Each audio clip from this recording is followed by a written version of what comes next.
Good morning friends. இன்றைக்கி ஒரு அருமையான வேலைவாய்ப்பை பற்றி நியூஸ் பார்க்க போகிறோம்.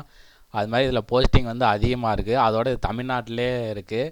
அதை பற்றின டீட்டெயிலாக நம்ம அந்த இதில் பார்க்க போகிறோம். அருள்மிகு தண்டாயுதபாணி சுவாமி திருக்கோயில், பழனி, திண்டுக்கல் மாவட்டம். கல்வி தகுதி வந்து தமிழில் எழுத படிக்க தெரிஞ்சிருந்தவங்களுக்கும் இதில் வேலை வாய்ப்பு இருக்குது. எயித்து ஸ்டாண்டர்ட் பாஸ் பண்ணவங்களுக்கும் வேலை இருக்குது. 10th ஸ்டாண்டர்ட் பாஸ் பண்ணவங்களுக்கும் வேலை இருக்குது. ITI, 12th standard, any degree, engineering, diploma, இந்த மாதிரி எல்லா கேட்டகரியில் சார்ந்தவங்களுக்கும் இதில் வேலை வாய்ப்பு பற்றின டீட்டெயில் இருக்குது. அதை பற்றி தான் இந்த வீடியோவில் பார்க்க போகிறோம்.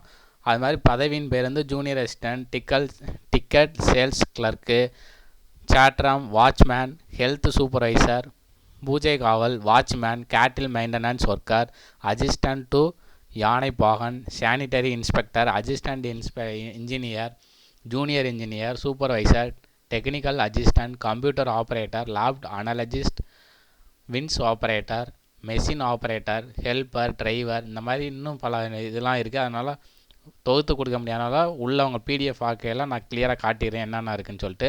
இதுக்கு லாஸ்ட் டேட் எப்போன்னு பார்த்தீங்கன்னா 8/1/2025.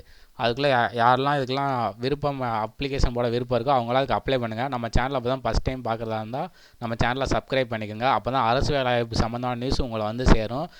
அது மாதிரி எங்கெல்லாம் இந்தியா முழுக்க அரசு வேலைவாய்ப்பு போடுறாங்களோ அதை பற்றி எல்லா நியூஸும் நம்ம சேனலில் போடுவோம். அது மாதிரி லிஸ்ட்டில் போய் பார்த்தீங்கனாலும் அந்த லிஸ்ட்டில் என்னென்ன கவர்மெண்ட் ஜாப் போட்டிருக்காங்க இந்த மாதத்தில் அப்படிங்கிற லிஸ்ட்டும் இருக்கும். அதையும் நீங்கள் பார்த்துக்கிறங்க. இப்போ வந்து பிடிஎஃப் ஃபைல் வந்து நம்ம டீட்டெயிலாக பார்த்துடலாம். அருள்மிகு தண்டாயுதபாணி சுவாமி திருக்கோயில், பழனி வட்டம் மற்றும் திண்டுக்கல் மாவட்டம். வேலைவாய்ப்பு போட்டிருக்காங்க. என்னென்னு சொல்லிட்டு பார்த்துடலாம். 18 வயசு பூர்த்தி அடைஞ்சிருந்தால் போதும். அது மாதிரி 45 வயதுக்கு உட்பட்டவராக இருக்கணும்னு சொல்லியிருக்காங்க. அது மாதிரி இந்து மதத்தை சேர்ந்தவங்க விண்ணப்பிக்கணும்னு சொல்லியிருக்காங்க. அது அந்த கண்டிஷனையும் நீங்கள் பார்த்துக்கிறங்க. அதுக்கான நான் கிளியராக சொல்லிடுவேன். ஃபஸ்ட்டு வந்து இளநிலை உதவியாளர், ஜூனியர் அசிஸ்டன்ட்னு சொல்லுவாங்கள்ல, அது வந்து 7 போஸ்ட்டு. அதுக்கு SSLC 10th பாஸ் பண்ணியிருந்தீங்கன்னா போதும். அடுத்து சீட்டு விற்பனையாளர் 13 போஸ்ட் இருக்குது. அதுக்கும் SSLC பாஸ் பண்ணியிருக்கணும். சத்திரம் காப்பாளர், அதுக்கு வந்து SSLC பாஸ் பண்ணியிருக்கணும். சுகாதார மேஸ்திரி 2 போஸ்ட் இருக்குது. அதுக்கு வந்து தமிழ் எழுத படிக்க தெரிஞ்சிருந்தாலே போதும். மற்றபடி ஸ்பெசிஃபிக்காக அவங்க வந்து எதுவும் சொல்ல கிடையாது. அதனால் 5வது பாஸ் பண்ணவங்க கூட 5வது படிச்சிருந்தவங்க கூட நீங்கள் அப்ளை பண்ணுங்கள். சுகாதார மேஸ்திரி, இதுக்கு வந்து 1 போஸ்ட்டு. இதுக்கும் தமிழ் எழுத படிக்க தெரிஞ்சிருந்தால் போதும். சுகாதார மேஸ்திரி அனைத்துவ கோயில், இதுக்கும் தமிழ் எழுத படிக்க தெரிஞ்சிருந்தால் போதும். 1 போஸ்ட் இருக்குது. பூஜை காவல், அது வந்து ஒரு போஸ்ட்டு. இதுக்கும் தமிழ் எழுத படிக்க தெரிஞ்சிருந்தால் போதும். காவல் வந்து மலைக்கோயில், இதுக்கும் தமிழ் எழுத படிக்க தெரிஞ்சால் போதும். எத்தனை போஸ்ட்னா 2 போஸ்ட்டு. காவல், இதுக்கு வந்து 44 போஸ்ட் இருக்குது. அதிகமான போஸ்ட் இருக்குது. அதிகமான போஸ்ட்டுக்கு பார்த்தீங்கன்னா எழுத படிக்க தெரிஞ்சிருந்தால் போதும்னு சொல்லியிருக்காங்க. அப்போ இதெல்லாம் யார் எழுத படிக்க தெரிஞ்சிருந்தாங்க எல்லாருமே நீங்கள் அப்ளை பண்ணுங்கள். வாய்ப்பை மிஸ் பண்ணிடாதீங்க. துப்புரவு பணியாளர் 57 போஸ்ட் இருக்குது. இதுவும் தமிழ் எழுத படிக்க தெரிஞ்சிருந்தால் போதும். மலைக்கோயில். துப்புரவு பணியாளர்கள், இது வந்து 104 போஸ்ட் இருக்குது. அதோடு அதிகமாக இருக்குது. இந்த மாதிரி போஸ்ட் எல்லாத்துக்குமே என்ன கேட்டிருக்காங்கன்னா தமிழ் எழுத படிக்க தெரிஞ்சிருந்தால் போதும் அப்படி சொல்லியிருக்காங்க. அடுத்து கால்நடை பராமரிப்பு 2 போஸ்ட் இருக்குது. இதுக்கும் தமிழ் எழுத படிக்க தெரிஞ்சிருந்தால் போதும். உதவி யானை மவுத்தர், இதுக்கும் தமிழ் எழுத படிக்க தெரிஞ்சிருந்தால் போதும். ஓகேங்களா. சம்பளம் வந்து கவர்மெண்ட் சம்பளம்னால உங்களுக்கு போக எப்பவுமே கூடும். இப்போ ஸ்டார்டிங்கில் கம்மியாக இருக்குன்னு நினச்சி ஃபீல் பண்ணி போக அதோட இன்க்ரீஸ் ஆகிட்டே இருக்கும் உங்களுக்கு. சுகாதார ஆய்வாளர், இதுக்கு வந்து 8th ஸ்டாண்டர்ட் பாஸ் பண்ணியிருக்கணும். சர்டிஃபிகேட் வந்து சானிட்டரி இன்ஸ்பெக்டர் ட்ரைனிங் கோர்ஸ் முடிச்சிருந்தவங்க இதுக்கு வந்து நீங்கள் அப்ளை பண்ணலாம். ஓகேங்களா.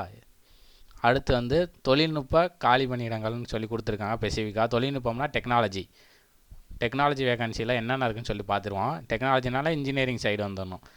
உதவி பொறியாளர் அப்படின்னா அசிஸ்டன்ட் இன்ஜினியர்னு சொல்லுவாங்களா, அது மின்னணுவியல் வந்து 1 போஸ்ட் இருக்குது.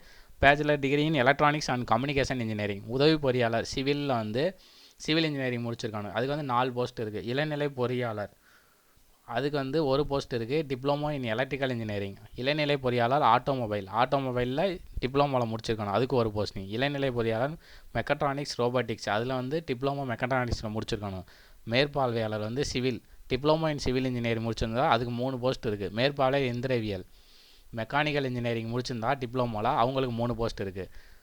தொழில்நுட்ப உதவியாளர் எலக்ட்ரிக்கல் இன்ஜினியரிங்கில் டிப்ளமோவில் முடிச்சிருந்தா அவங்களுக்கு 2 போஸ்ட் இருக்குது. தொழில்நுட்ப உதவியாளர் diploma electronics and communication engineering முடிச்சிருக்கணும். 1 போஸ்ட் இருக்குது.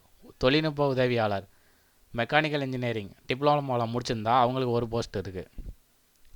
கம்ப்யூட்டர் ஆப்ரேட்டர் கணினி இயக்குனர், அவங்களுக்கு வந்து computer science diploma computer science முடிச்சிருந்தா அவங்க அப்ளை பண்ணலாம். ஆய்வக நுட்பம், அது வந்து பஞ்சாமிர்தம் சைடு. அதுக்கு என்னென்னா பேச்சுலர் டிகிரி இன் கெமிஸ்ட்ரி அல்லது பயோகெமிஸ்ட்ரியில் முடிச்சுக்கணும். ஸ்பெசிஃபிக்காக கொடுத்துட்டாங்க, அப்போ அதை நீங்கள் பார்த்துக்கிறங்க. அது மாதிரி diploma in medical laboratory course அது முடிச்சிருக்கணும். விஞ்ச் ஆப்ரேட்டருக்கு வந்து என்ன கேட்டிருக்காங்கன்னா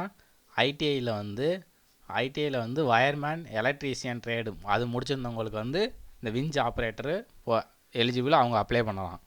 அதுக்கப்புறம் மிஷின் ஆப்ரேட்டர் அதுக்கு வந்து ஐடிஐயில் வந்து எலக்ட்ரீஷியன் வயர்மேன் அந்த ட்ரேடு முடிச்சிருந்தவங்க அப்ளை பண்ணலாம். மெஷின் ஆப்ரேட்டர் இன்னொன்று இருக்குது, அது ஒரு போஸ்ட் இருக்குது. டிப்ளமோ இன் மெக்கட்ரானிக்ஸ் இன்ஜினியரிங் அல்லது ரோபோட்டிக் இன்ஜினியரிங் முடிச்சிருக்கணும். ஹெல்ப்பர் அதுக்கு வந்து மஸ்ட்டு ப்ரொசஸ் இண்டஸ்ட்ரியல் ட்ரைனிங் ஐடிஐயில் எலக்ட்ரீஷியன் வயர்மேன் ட்ரேட் முடிச்சிருந்தா போதும். ஹச்டி ஆப்ரேட்டர் இதுக்கு ஐடிஐயில் வந்து எலக்ட்ரிக்கல் ட்ரேடு முடிச்சிருந்தா போதும், அவங்க அப்ளை பண்ணலாம். ஓட்டுநர் டிரைவருக்கு என்ன கேட்டிருக்காங்கன்னா 8வது பாஸ் பண்ணியிருக்கணும். அதுக்கப்புறம் ஹெவி வெஹிக்கிள் டிரைவிங் லைசன்ஸ் அப்படின்னு பார்த்துங்க. கனரக வாகன ஓட்டுநர் அந்த லைசன்ஸ் வந்து வச்சுருக்கணும்னு சொல்லியிருக்காங்க, பார்த்துக்குங்க. அதுக்கப்புறம் ஆசிரியர் காலி பணியிடங்கள் வந்து கேட்டிருக்காங்க. அந்த என்ன ஆசிரியர்னா அகம ஆசிரியர் அர்ச்சகர் பயிற்சி பள்ளி அங்கேயே உள்ளே இருக்கும்ல, அதுக்கு வந்து கேட்டிருக்காங்க.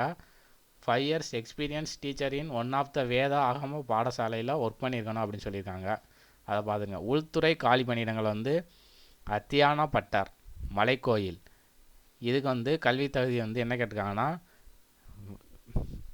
தமிழ் எழுத படிக்க தெரிஞ்சிருக்குன்னு சொல்லியிருக்காங்க.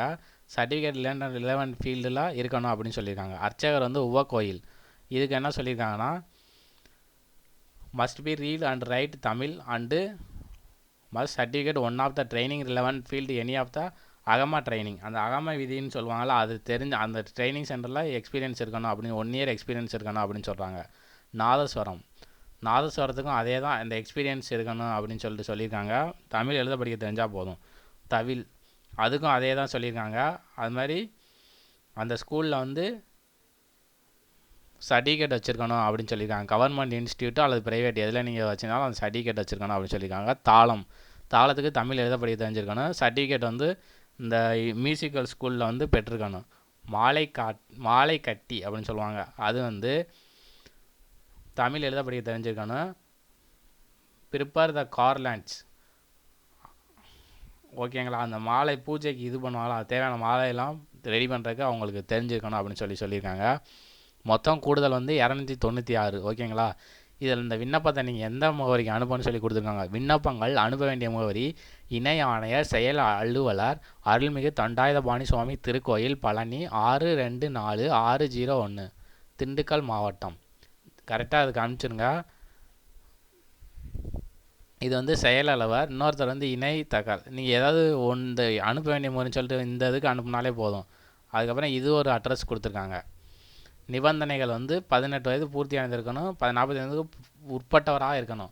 18 to 45 இருக்கிறவங்க இதுக்கு அப்ளை பண்ணுங்கள். அது மாதிரி இந்து மதத்தை சார்ந்தவங்கன்னு சொல்லிட்டாங்க, அதனால் அவங்க அப்ளை பண்ணுங்கள்.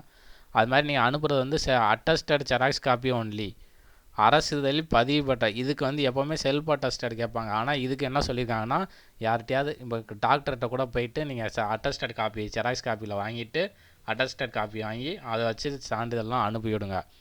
அது மாதிரி டிசி நகல் வந்து கண்டிப்பாக இணைக்கணும் அப்படின்னு சொல்லியிருக்காங்க. எல்லாமே ஜெராக்ஸ் தான் நீங்கள் வச்சு அனுப்பிச்சி விடணும், எதுவுமே ஒரிஜினல் அனுப்பிச்சி விட்றாதீங்க. எப்போ நீங்கள் அப்ளிகேஷன் எந்த எக்ஸாம் போட்டாலும் ஒரிஜினல் சர்டிஃபிகேட்டை அனுப்பிச்சிடாதீங்க, ஜெராக்ஸ் காப்பி மட்டும்தான். அதை நீங்கள் கவனத்தமாக வச்சுக்கணும். அது மாதிரி ஃபில் பண்ணுறப்ப ரொம்ப கவனமாக ஃபில் பண்ணுங்கள், எதையும் மாற்றி இது பண்ணிடாதீங்க, பொறுமையாக ஃபில் பண்ணுங்கள் அப்ளிகேஷன். அது மாதிரி பூர்த்தி செய்யப்பட்ட விண்ணப்பத்தை ஏற்கனவே அட்ரஸ் சொன்னோம்ல, இது இணையானர் செயலகம் அருள்மிகு தண்டாயுதபாணி சுவாமி திருக்கோயில் பழனி திண்டுக்கல் மாவட்டம். இந்த பின் நம்பருக்கு அனுப்பிச்சிருங்க.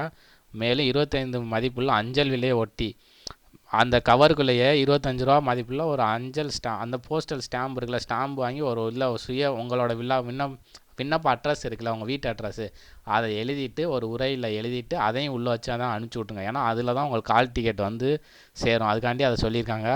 ரொம்ப அதுதான் நம்ம வீடியோ பார்க்குறது ஸ்கிப் பண்ணாமல் பார்க்கணும். ஏன்னா நிறைய பேர் லைட்டாக பார்த்தீங்கன்னா புரியாது, அதுதான் ஸ்கிப் பண்ணாமல் பார்க்குறது பாருங்கள் அப்படின்னு சொல்கிறது. இந்த இது கொடுத்துட்டாங்க அப்ளிகேஷன், இது வந்து பிடிஎஃப் ஃபைலில் கொடுப்பேன், நீங்கள் டவுன்லோட் பண்ணிவிட்டு பிரிண்ட் அவுட் எடுத்துக்கிறங்க. விண்ணப்பதாரம் புகைப்படம் சான்ற பத்துட்டோம்னா நீங்கள் கையில் அட்டஸ்டட் வாங்கியிருக்கணும், அட்டஸ்டட் போட்டு இதை அனுப்பிச்சி விடுங்க. பதவியின் பெயர், நீங்கள் என்ன பதவிக்கு விண்ணப்பிக்கிறீங்க அந்த பதவிக்குள்ள பெயர், தந்தை கணவர் பாதுகாவலர் யார் பேரோ அதை எழுதிருங்க. உங்கள் பிறந்த தேதி வயது டேட் ஆஃப் பர்த் கேட்டிருக்காங்க, இதை எழுதிருங்க.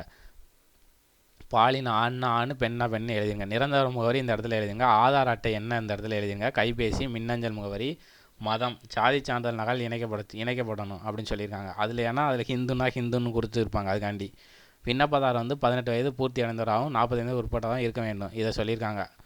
ஆம்னு சொல்லி போட்டுருங்க. கல்வி தகுதி வந்து நிர்ணயிப்பட்ட கல்வி தகுதி எனக்கு என்ன சொல்லியிருக்காங்க அது என்னன்னு சொல்லிட்டு போட்டுருங்க. நீங்கள் இப்போ 8th pass, 10th pass, 12th பாஸோ என்னவோ, இன்ஜினியரிங்னா இன்ஜினியரிங்கு, டிப்ளமோ அதை எழுதிருங்க. வெளித்துறை மற்றும் உள்துறை பணியிடத்துக்கு கல்வி தகுதி அதை உள்ள சான்றிதழை இணைக்கணும்னு சொல்லியிருக்காங்க. இணைச்சிருங்க. இதர தகுதிகள் ஏதேனும் இருப்பின்னு இணைச்சிருங்க. எக்ஸ்ட்ரா உங்கள்கிட்ட இருந்துச்சுன்னா. அரசியல் பதிவு பெற்ற அதிகாரத்திலும் பின்னர் பெறப்பட்ட நன்னடத்தை சான்று எப்போனா 1/12/24 அப்படின்னா அந்த தேதிக்கு பிறகு நீங்கள் வந்து யார்கிட்ட கான்ட்ராக்ட் சர்டிஃபிகேட் வாங்கி கொடுக்கணும். அது யார்கிட்ட உங்கள் பழைய ஸ்கூல் ஹெச்எம்கிட்ட கூட வாங்கி வந்து கொடுத்துருங்க. அதில் வச்சு அதை இணைச்சி விட்ருங்க. நன்னடத்தை சான்று இறுதியாக பயின்ற கல்லூரி பள்ளியில் பெறப்பட்ட சான்று நகல் அதை இணைச்சிருங்க. குற்றவியல் நடவடிக்கை எதுவும் இருக்கா, வழக்கு பதிவு பெற்றுருக்காங்க, அந்த கிரிமினல் கேஸ் இந்த மாதிரி உங்கள் மேலே இருக்கான்னு கேட்டிருக்காங்க. அதெல்லாம் இல்லைன்னா இல்லைன்னு போட்டுங்க, இருந்தால் இருக்குன்னு போட்டுங்க. அவ்வளோதான். விண்ணப்பிக்கும் பணியில் முன் அனுபவம் இருப்பின் அதன் விவரம் பிற நிறுவனங்களில் பணிபுரிந்த அனுபவம் சான்று நகல் இணைக்கப்பட வேண்டும். ஓகேங்களா? அதெல்லாம் இணைச்சிருங்க. பொதுவானவை அப்படின்னு சொல்லி கொடுத்துருக்காங்க. இந்து சமய அறநிலையத்துறை ஆளுகையின் கீழ் உள்ள முதுநிலை அல்லாத திருக்கோயில் பணியாளர்கள் எனில் அதன் விவரம் அப்படின்னு சொல்லிட்டு கொடுத்துருக்காங்க. பிற எங்கேயாவது நீங்கள் ஒர்க் பண்ணிக்கிட்டு இருந்தீங்கன்னா அதை பற்றின ஏதாவது சொல்லியிருக்காங்க. நன்னடத்தை சார்ந்து அவங்கள்ட்ட இது பண்ணியிருக்கேன்னு சொல்லியிருக்காங்க. இதில் உறுதிமொழி அதில் போட்டு நான் அப்படின்னு போட்டு தந்தை பாதுகாவலர் இணையத்தில் தெரிவிக்கப்படலாம். இதை போட்டு ஃபில் பண்ணிவிட்டு உங்கள் கையெழுத்து போட்டு இடம் நாள் இதையும் நீங்கள் ஃபில் பண்ணிடுங்க. கண்டிப்பாக விண்ணப்பதாரோட கையெழுத்து இருக்கான்னு நிறைய பேர் மறந்துடுறாங்க. விண்ணப்பதாரர் கையெழுத்து இல்லாமல் விண்ணப்பதாரர் கையெழுத்து இல்லைன்னா எப்படி ஏற்றுக்குறாங்க. அதனால் கொஞ்சம் கவனமாக ஃபில் பண்ணி இப்போ அப்ளிகேஷன் எதுவும் பண்ணுங்க. உங்களுக்கு டவுட் இருந்துச்சுன்னா கமெண்ட் பாக்ஸில் கேளுங்க. நான் எப்போவுமே ரிப்ளை பண்ணுறேன். மீண்டும் ஒரு வேலைவாய்ப்பு செய்தியில் சந்திக்கிறேன். பிடிச்சிருந்துச்சா லைக் பண்ணுங்கள். உங்கள் ஃப்ரெண்ட்ஸ்க்கு யாரும் தேவைப்படுச்சா அவங்களுக்கு ஷேர் பண்ணி விடுங்க. Thank you friends.